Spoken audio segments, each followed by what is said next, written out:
We've been trained to think that currency value equals national worth. It doesn't. That's branding, not economics. Recently, a viewer asked, if Canada is such an economic engine, why does our dollar do so poorly on the international market? And it's a great question, so let's unpack it. First, you got to understand that exchange rates aren't a scorecard.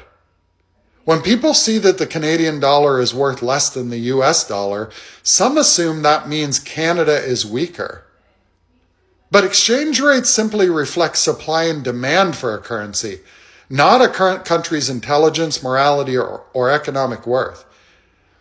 And here's the part that people miss. The US dollar isn't just another currency.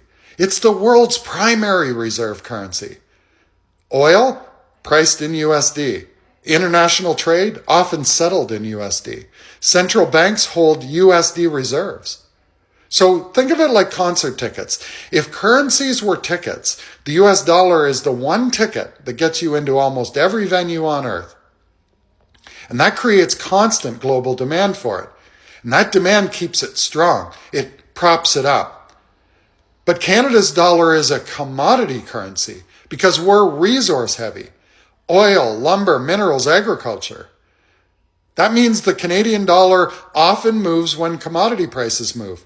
So when oil prices rise, the loonie often rises. And when oil drops, the loonie often drops. That's not a weakness. It's also worth noting that interest rates move money. So currencies also move based on investment flows. If U.S. interest rates are higher than Canadian rates, global investors move money towards U.S. bonds and assets to earn higher returns. More demand for USD means a stronger dollar for them. Again, structure, not superiority. Because I want to reiterate, strong doesn't equal superior. The part that surprises people is that a very strong currency can actually hurt your economy. Because if your dollar's too strong, your exports become more expensive internationally.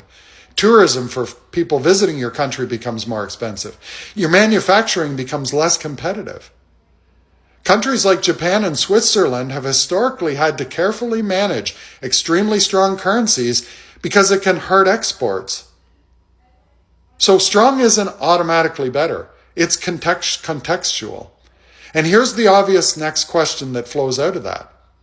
If a strong currency can hurt exports and tourism, why does the US seem obsessed with having the strongest dollar? Well, here's why it's different for them. The US has a massive domestic consumer market. In fact, the world's deepest capital markets, the global reserve currency, and the ability to borrow against its own currency.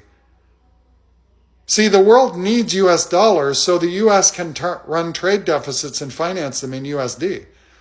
A strong dollar for the US makes imports cheaper, helps them manage inflation, and attracts global investment and reinforces financial dominance.